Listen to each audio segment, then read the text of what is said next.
Shalom, Bapak Ibu Saudara, kita melanjutkan tema kita yang kemarin tentang perjalanan kehidupan. Saya mengulang dulu sedikit tentang perjalanan kehidupan ini yang disutradarai oleh Bapa di sorga tentunya. Kita sudah menyinggung rencana Bapa, baiklah kita menjadikan manusia serupa segambar dengan kita, ya, supaya mereka bisa berkuasa, menaklukkan. Kalau istilah Ibrani menaklukkan itu, taklukan itu kabas, artinya menginjak, karena ada musuh yang harus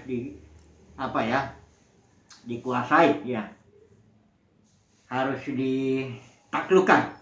Jadi kita sudah singgung juga bahwa ketika Tuhan menjadikan Adam dan Hawa belum segambar dan serupa dengan Bapa, dengan Tuhan. Kenapa? Karena Adam dan Hawa belum tahu tentang yang baik dan yang jahat. Maka ketika waktu Adam Hawa sudah makan buah pohon pengetahuan itu, Tuhan bilang sesungguhnya manusia sudah menjadi serupa dengan salah satu dari kita, itu ungkapannya. Membuktikan bahwa Adam dan Hawa belum, ya. Dia masih polos sekali. Bayangkanlah saudaraku, ada seorang pria, ya, perempuan, tapi dia nggak tahu yang mana yang baik, yang mana yang jahat, ya. Nah, ditempatkanlah dia. Kita tahu bahwa Tuhan membutuhkan waktu yang bahkan berabad-abad, berjaman-jaman, untuk nanti pada akhirnya Bapa menjadi semua dalam semua. Artinya akhirnya rencana Bapa itu tidak boleh gagal, ya. Pasti akhirnya semua manusia menjadi serupa, segambar dengan Bapa. Hanya ada prosesnya, ya. Di zaman ini Tuhan hanya cari umat pilihannya, bagian kecil yang nanti bersamanya memulihkan segala sesuatu sampai langit dan bumi yang baru, di mana tidak ada lagi maut, ya. Upah dosa maut, ya, selalu ingat itu. Upah dosa maut, bukan neraka kekal. Upah dosa maut, dan maut musuh yang terakhir itu nanti akan ditaklukkan juga, akan dikabas, injak. Kalau musuh terakhir dari diinjak, yang nggak ada lagi bekas-bekas dosa. Kalau tidak ada bekas-bekas dosa, ya berarti sudah Bapa semua dalam semua, ya. Artinya nggak ada lagi manusia-manusia yang katanya di dalam neraka kekal selama-lamanya. Ini ngawur aja. Setiap lutut akan bertelut nanti, ya. Setiap lidah mengaku Yesus adalah Tuhan, bagi kemuliaan Bapa. Jadi rencana Bapa tidak gagal, ya. Walaupun membutuhkan proses. Kita tahu prosesnya itu 2 pohon itu. Kedua-duanya mesti dimakan oleh manusia ini, karena kejatuhan itu, ke alam kesia-siaan itu, karena manusia pohon pengetahuan yang baik dan yang jahat itu adalah rencana Bapa, bagian daripada rencana Bapa. Kita suruh baca itu Roma pasal 8 ayat 19 sampai 21, bahwa seluruh makhluk ditaklukkan ke dalam kesia-siaan bukan oleh kehendak makhluk itu, tapi oleh kehendak Dia yang menaklukkannya dengan suatu maksud. Manusia harus jatuh ke alam maut, dan kemudian ketika Yesus datang masuk ke dalam hidup. Memang begitu, ya Bapak Saudara, ya. Namanya kalau orang nggak sesuatu tuh hanya, misalnya kita mana bisa tahu rasa manis kalau nggak mengalami rasa pahit, ya. Gimana kita bisa bersyukur kalau kita sehat, kalau nggak pernah sakit, kan gitu, ya. Jadi selalu harus ada lawannya, baru sesuatu itu ada, ya. Oke, jadi kita sudah bahas semuanya itu, bahwa rencana Bapa ini nggak gagal. Pada akhirnya Bapa menjadi semua. Artinya Bapa menjadi semua dalam semua. Bapa bisa mengekspresikan dirinya di dalam semua manusia, bahkan semua ciptanya, ya, dan bahkan mengekspresikannya melalui ciptaannya itu. Baik, dan kita sudah bahas kemarin perjalanan kehidupan ini dengan melihat contoh Ayub, bagaimana Ayub diproses, ya. Ini kita bicara kemarin pertumbuhan hayat, karena Ayub diproses tujuannya supaya mengenal Karena Ayub 42 ayat 5 itu katanya, hanya dari kata orang saja aku mengenal engkau, tapi sekarang mataku memandang engkau. Jadi tujuan daripada penderitaan atau proses Ayub ini adalah supaya Ayub mengenal. Bukan dari kata orang, tapi betul-betul mengenal Tuhan secara pribadi. Yang kita sambut, kita katakan dia di sini pertumbuhan hayat, karena hayat inilah yang membuat kita mengenal Tuhan. Kalau beda hayat nggak bisa. Misalnya kita hayat hewan lah ya, katakanlah gitu, atau hayat tumbuhan. Mana bisa dia tumbuhan mengenal kita, karena kita beda hayat. Saya manusia itu punya hayat alamiah ya, itu suke istilah Yunaninya. Sementara tumbuh-tumbuhan biologi bios beda. Bios dengan suke nggak bisa saling kenal karena beda hayat. Tapi Tuhan Yesus datang bilang ini, aku datang supaya mereka mempunyai hidup dan mempunyainya dalam segala kelimpahan, supaya hidup itu bertumbuh, supaya mengenal. Jadi ujung-ujungnya itu mengenal ya. Nah, ini yang pertama Ayub, kita sebagai contoh. Jadi Ayub dengan proses yang sangat luar biasa itu, akhirnya Ayub bisa mengenal Tuhan. Nah, kita akan masuk contoh kedua. Kali ini mengenai, kita ambil dari Israel ini ya. Suatu proses yang Tuhan jalankan kepada bangsa Israel agar dia juga bisa mengenal. Mari kita baca dulu Ulangan pasal 8 ayat 1 sampai 4. Saya bacakan. Segenap perintah yang kusampaikan kepadamu pada hari ini haruslah kamu lakukan dengan setia, supaya kamu hidup dan bertambah banyak, dan kamu memasuki serta menduduki negeri yang dijanjikan Tuhan dengan sumpah kepada nenek moyangmu. Ingatlah kepada seluruh perjalanan yang kau lakukan atas kehendak Tuhan Allahmu di padang gurun selama 40 tahun ini, dengan maksud merendahkan hatimu. Ini dia tujuannya ini ya. Pertama, merendahkan hatimu. Kedua, mencobai engkau untuk mengetahui apa yang ada dalam hatimu, yakni apakah engkau berpegang pada perintahnya atau tidak. Jadi yang merendahkan hatimu, membiarkan engkau lapar dan memberi engkau makan mana yang tidak kau kenal dan yang juga tidak dikenal oleh nenek moyangmu, untuk membuat engkau mengerti bahwa manusia hidup bukan dari roti saja ya, tetapi manusia hidup dari segala yang diucapkan Tuhan. Pakaianmu tidaklah menjadi buruk di tubuhmu, dan kakimu tidaklah menjadi bengkak selama 40 tahun ini. Jadi ini kita tahu dulu ceritanya ya. Israel itu tadinya di Mesir, kita tahu diperbudak sekitar 400 tahun lebih, itu 430 ya. Kemudian oleh Musa dibawa ke tanah perjanjian yang dijanjikan kepada Abraham itu di Palestina. Tapi tidak langsung ditarik begini. Kalau langsung begini, perjalanan itu kalau lihat di peta, ini Mesir, ini tanah perjanjian, ditarik begini, barangkali orang Israel bisa 3 atau sampai 6 bulan langsung sampai jalan kaki ya. Tapi Tuhan sengaja putar Gunung Sinai di sini. Putar dulu ke sini, sudah gitu berdiam orang Israel sekitar 11 bulan di Gunung Sinai untuk menerima, mengikat perjanjian dulu Tuhan di sini ya. Keluaran 19:20 itu diikat dulu perjanjian, dikasih hukum-hukumnya, aturan-aturannya. Kemudian berjalan orang Israel sekitar, kalau total dari sini, dari Mesir ke Gunung Sinai sampai ke Kadesi Barnea, itu totalnya 2 tahun kurang lebih. Waktu di sinilah Tuhan menyuruh itu kirim dulu 12 pengintai ya, untuk melihat dulu situasinya rumah tanah perjanjian itu, bagaimana orang-orangnya apa semuanya ya. Nah disinilah orang Israel gagal, karena yang 10 pengintai itu kasih laporan negatif, yang 2 Yosua dengan Kaleb kasih laporan yang apa adanya, tapi juga dengan ada iman ya, karena Kaleb bilang kita akan bisa melawan mereka begitu ya. Kemudian karena mereka Israel itu berontak di situ, Tuhan bilang balik lagi. Jadi tapi nggak balik ke Gunung Sinai atau balik ke Mesir, nggak. Hanya sedikit aja kalau dilihat dia berputar-putar di padang gurun selama 38 tahun dengan maksud supaya generasi pertama yang 600.000 tentaranya itu mati dulu, tinggal Yosua dengan Kaleb.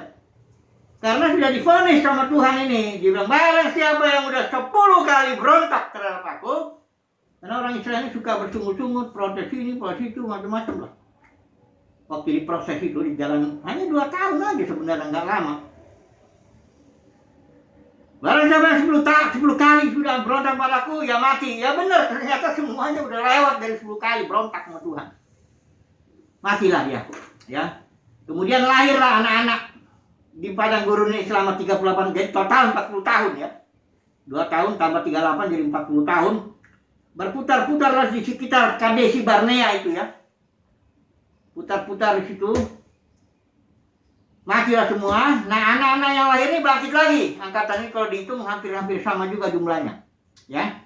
Nah, ini Musa ini ngomong, kitab Ulangan ini adalah kepada generasi kedua di tahun ke-40 kurang lebih nih, ya, sebelum Musa mati nih dia udah makanya di kitab Ulangan inilah di pasal yang terakhir itu dibilang di sini ada apa Musa mati, ya. Ya, setelah dia ngasih berkat, Musa mati. Jadi ini Musa ketika menulis, ya, ini Musa yang menulis ketika itu pada waktu itu sudah usianya 120 tahun, ya.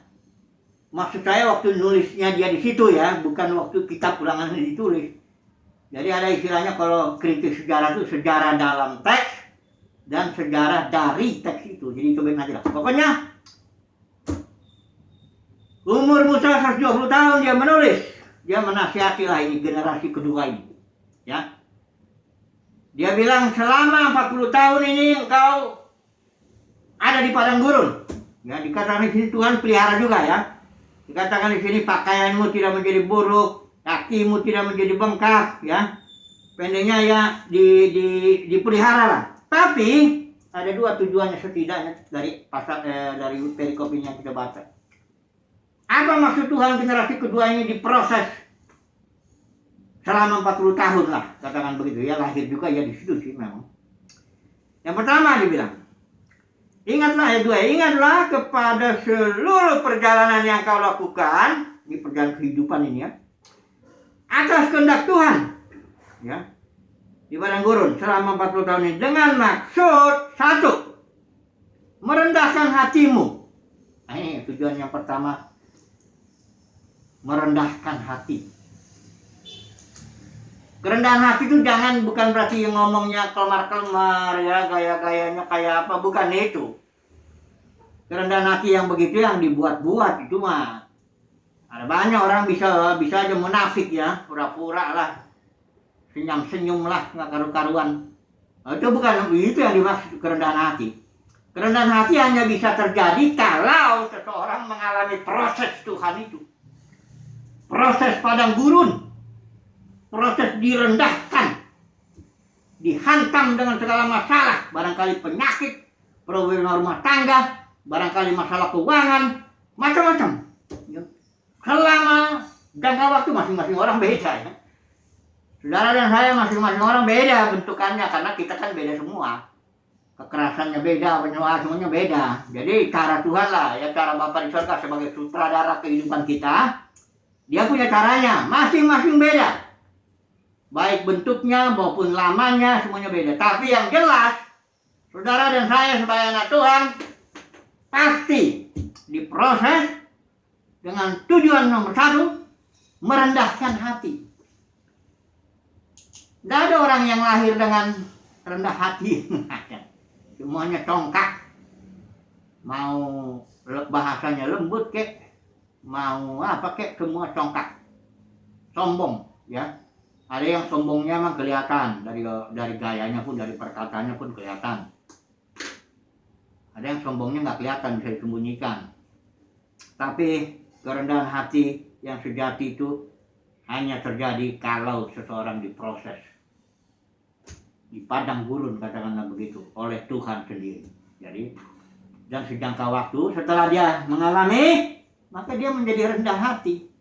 Barangkali omongannya masih kasar juga, masih keras kalau kayak, tapi sebenarnya di dalam hatinya dia sudah rendah hati karena proses itu. Jadi kerendahan hati bukannya lemah ngomong-ngomong kelemat.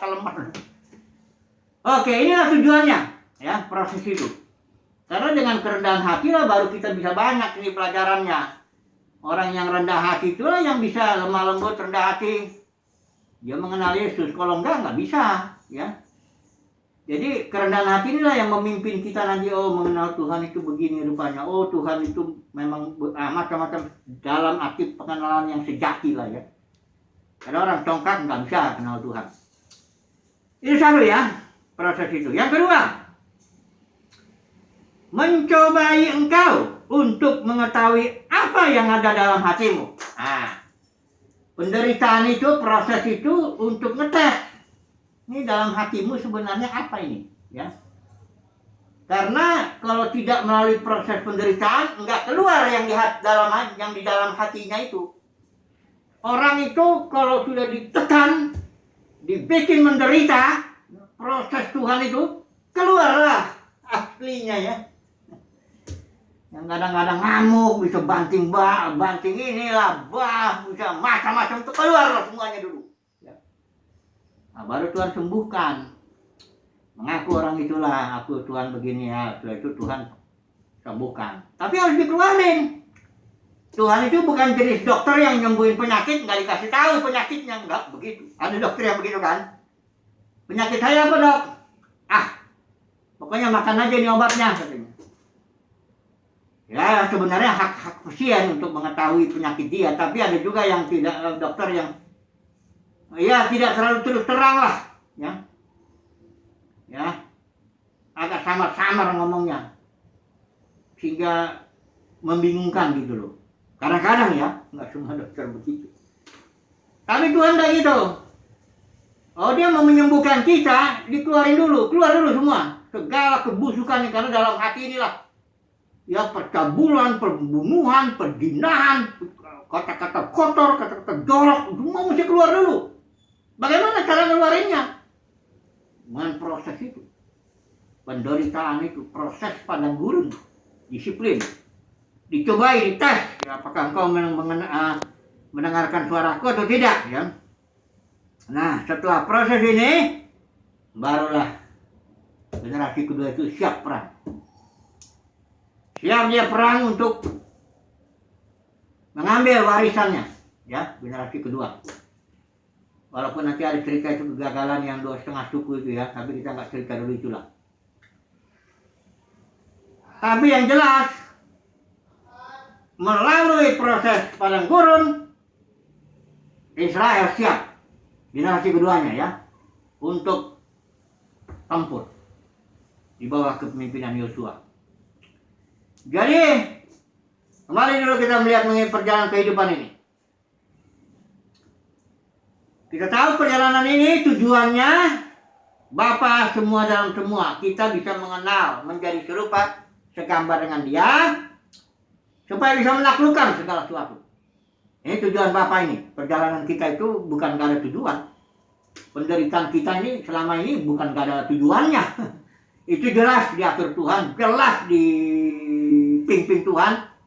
Ini Bapa di surga ini begitu teliti ya, karena saya sudah berkali-kali bilang, burung jatuh pun tidak ada yang terjadi di luar kehendak Dia.